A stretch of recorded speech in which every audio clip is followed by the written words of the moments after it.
Welcome. Yesterday we talked about using grounding techniques to calm anxiety. Today I want to talk about another form of anxiety, and that is when we get triggered. A trigger is an emotional response to past traumatizing events.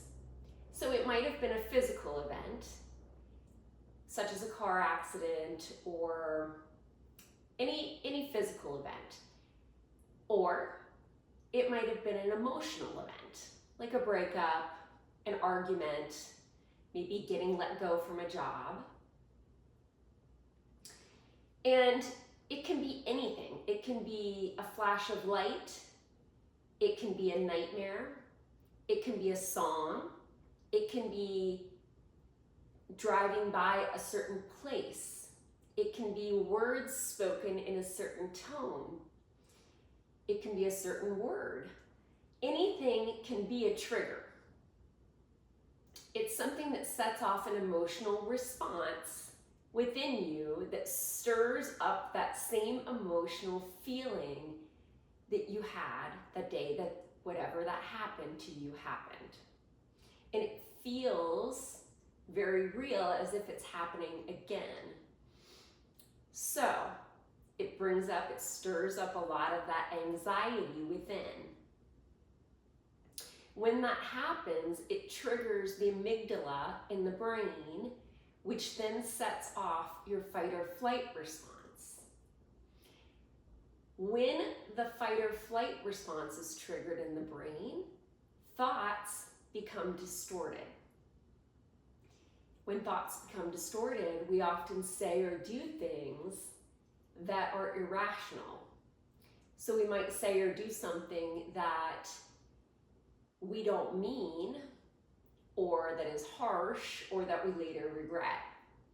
So we want to avoid doing that. We want to avoid reacting, being reactive. So how do we do that, right? That's the key. It's very hard to sit with ourselves when we are triggered, when we are very emotionally in a heightened state.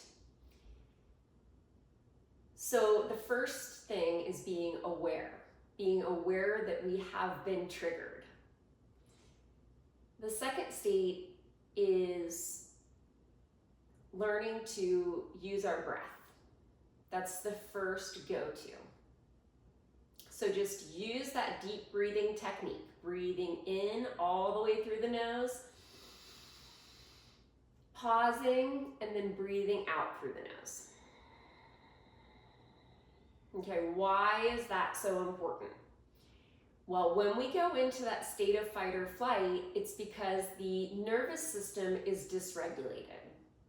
What does that mean? Well, in the state of rest and digest, we're in the parasympathetic nervous system.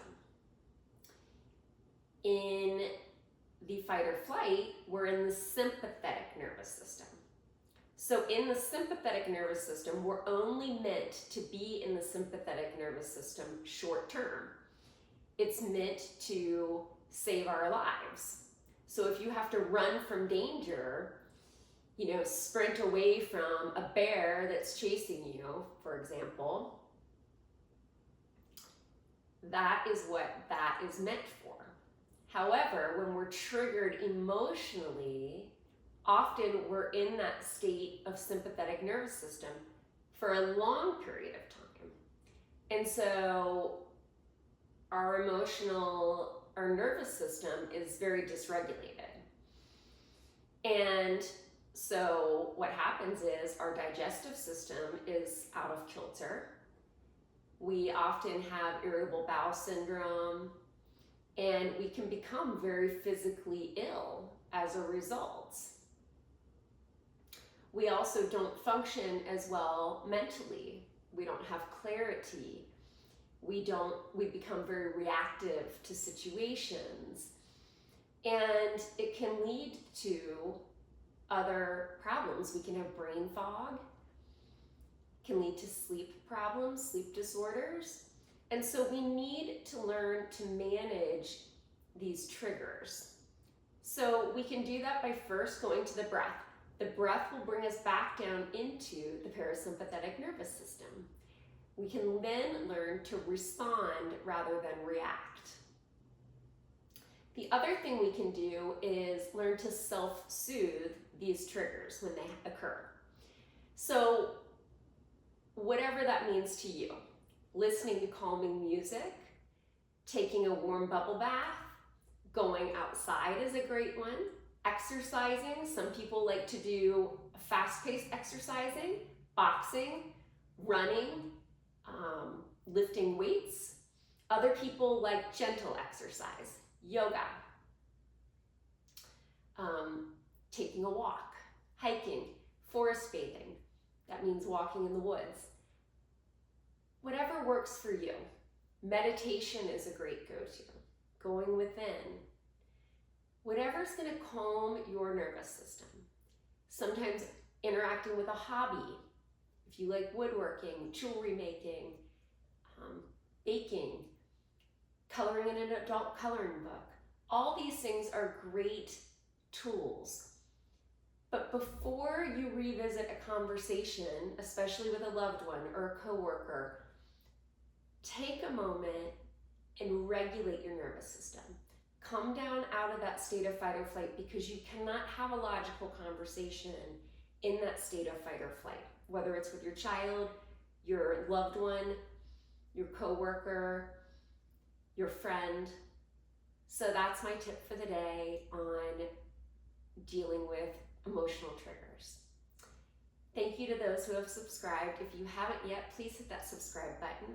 Comment, tell me how you're doing with spreading random acts of kindness. I want to hear what you are doing, whether it's smiling at a stranger or offering words of encouragement, spreading positive messages on social media. Tell me what you are doing. You are amazing, and I'll be back tomorrow for more fun tips.